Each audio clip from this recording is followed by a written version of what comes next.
people laughed. Most people were silent. Become death, the destroyer of worlds. Sure, the Bhagavad Gita, Vishnu.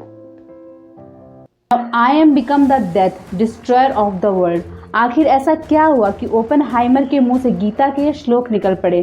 कौन थे Oppenheimer और क्यों दुनिया की सबसे शक्तिशाली एटम बॉम्ब बनाने के बाद उन्हें अफसोस हुआ? Hello friends, myself Sonia Bhagat और आज हम बात करेंगे एटम बॉम्ब के बारे में और इससे बनाने वाले ओपेनहाइमर, जिन्हें फादर ऑफ एटॉमिक बम भी कहा जाता है। जूलियस रॉबर्ट ओपेनहाइमर का जन्म 22 अप्रैल 1904 को न्यूयॉर्क में एक कपड़ा व्यापारी के घर में होता है। उनके पिता 1888 को जर्मनी से भागकर आए हुए एक जूइस थे जो अमेरिका में बस चुके थे।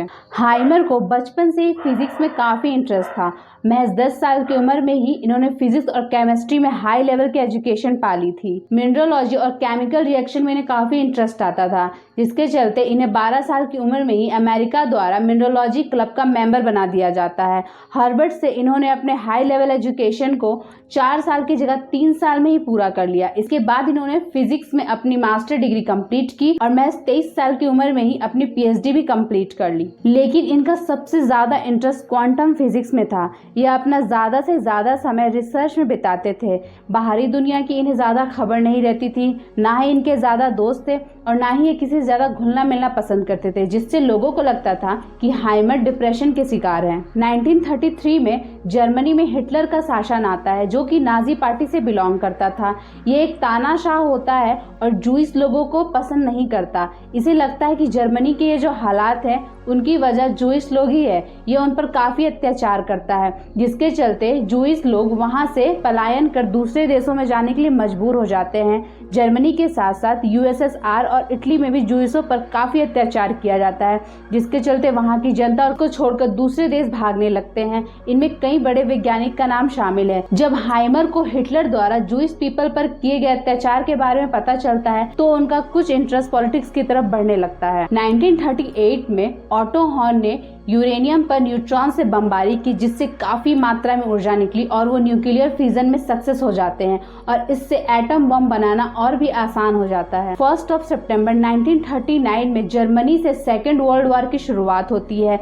हिटलर जर्मनी को सबसे शक्तिशाली राष्ट्र बनाना चाहता है।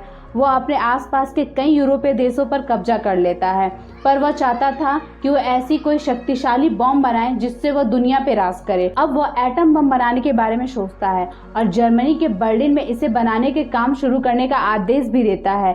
इसके लिए यूरेनियम क्लब नाम का प्रोजेक्ट शुरू किया जाता है और जब यह बात बाकी वैज्ञानिकों को पता चलती है तो वो टेंशन में आ जाते हैं। अगर हिटलर जैसे तानाशाह के हाथ ऐसा विनाशकारी बम लग जाए तो ना जाने वह दुनिया का क्या करे। नील बोहर, एनरिको फर्मी और लियो सिलार्ड चाहते थे कि वह यह बात जल्द से जल्द अमेरिका तक पहुंचाए, क्योंकि अमेरिका एक शक्तिशाली राष्ट्र था।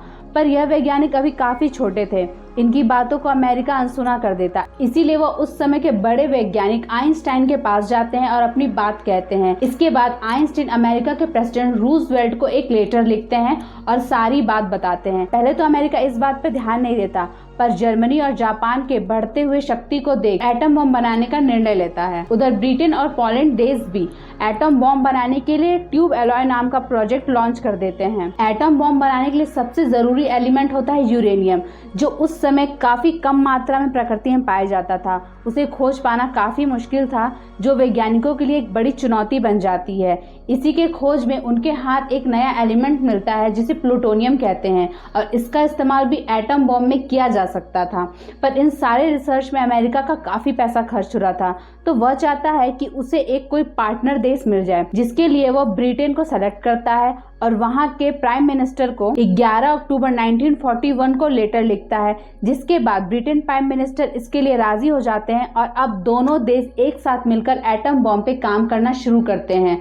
पर वह चाहते थे कि इस प्रोजेक्ट को काफी खुफिया तरीका से किया जाए और किसी को भी इसके बारे में पता ना चले। यहाँ तक कि वो आइंस्टाइन को भी इस प्रोजेक्ट के बारे में कुछ भी नहीं बताते। इसके लिए न्यू मैक्सिको में एक पूरा शहर बसाया जाता है जिसे लॉस एल्मोस नाम दिया जाता है और इस प्रोजेक्ट का नाम मैनहट्टन प्रोजेक्ट रखा जाता है।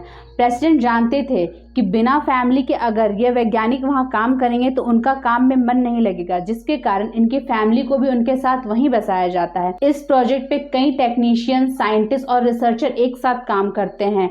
करीबन 1.5 लाख वर्कर और कई सेना अधिकारी इस प्रोजेक्ट में शामिल रहते हैं। काम काफी तेजी से चल रहा था। अमेरिका को डर था कि कहीं जर्मनी उससे पहले यह बम ना बना ले, इसीलिए वो चाहता था कि सबसे पहले अमेरिका ही इस बम को बनाए। और आखिरकार अमेरिका इसमें सक्सेस भी हो जाता है और यह बम बन भी जाता है, पर इसकी टेस्टिंग करना बहुत जरूरी थी। इस टेस्ट के लिए न्यू मैक्सिको के किर्गिस्तान का चुनाव होता है और इस टेस्ट को ट्रिनिटी नाम दिया जाता है, जो एक स्पिरिचुअल वर्ड है, जैसा कि हमारे यहाँ त्रिदेव। 16 जुलाई 1945 की सुबह करीबन 5:30 बजे इस विस्फोट को अंजाम दिया जाता है, जिसके लिए एक 100 फीट के टावर का चुनाव होता है। इसी के ऊपर विस्फोट होना था और जब यह विस्फोट होता है तो ये टावर एवोपरेट हो जाता है और 9 किलोमीटर दूर खड़े होकर जो वैज्ञानिक इसे देख रहे थे वो कुछ समय के लिए अंधे हो जाते हैं। यह विस्फोट इतना भयानक होता है कि इसकी लपटें 12 किलोमीटर ऊपर तक जाती है और 45,000 फीट तक इसके धुएं फैल जाते हैं। इस विस्फोट को देखकर कुछ वैज्ञानिक हंसते हैं, कुछ रोते हैं, पर ज्यादातर खामोश रहते हैं। और ये वही समय था जब हाइमर के मुंह से गीता के श्लोक निकलते हैं, Now I am become the death, the destroyer of the world. People laughed. Few people cried. Most people were silent. I remembered the line from the Hindu scripture, the Bhagavad Gita. Vishnu is trying to persuade the prince that he should do his duty, and to impress him takes on his multi-armed form and says, "Now I am become death, the destroyer of worlds."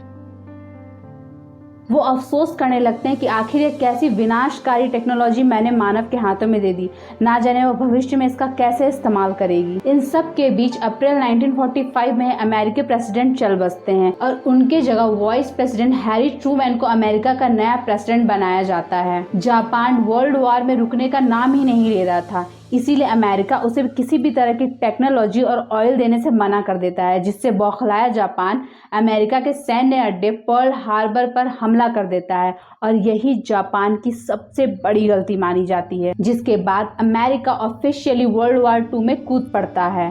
पहले तो वह Japan को surrender करने की चेतावनी देता है, पर जापान नहीं मानता, जिसके बाद 6 अगस्त 1945 की सुबह ही जापान के हिरोशिमा शहर पर लिटिल बॉय नाम का यूरेनियम बॉम्ब गिरा दिया जाता है। इसके बाद भी जापान सरेंडर नहीं करता। इसके ठीक 3 दिन बाद 9 अगस्त को फैट मैन नाम का प्लूटोनियम एटम बॉम्ब जापान के ऊपर गिरा दिया जाता है, जो उससे दुगना शक्तिशाली था।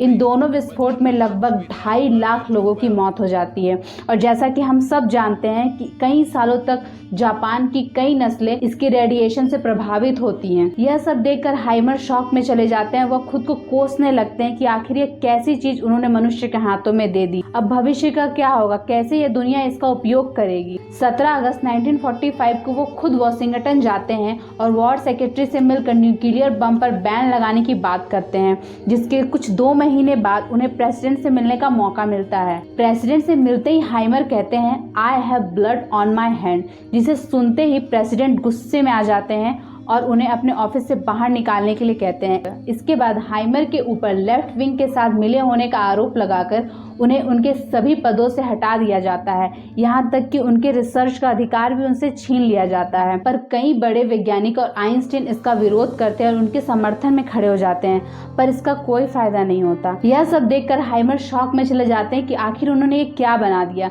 उन्होंने एक कैसी विनाशकारी चीज मनुष्य के हाथों में दे दी। हाइमर इसके बाद अपनी जिंदगी एकेडमिक प्रोफेशन में ही गुजार देते हैं और कुछ समय बाद 1966 को कैंसर के कारण इनकी मृत्यु हो जाती है। इनकी अस्थियों को यूएस वर्जन आइलैंड में बहा दिया जाता है, जो आज ओपनहाइमर बीच के नाम से जाना जाता है। अगर आपको यह वीडियो इन्फॉर्मेटिव लगी हो तो चैनल को लाइक, शेयर एंड सब्सक्राइब जरूर करें।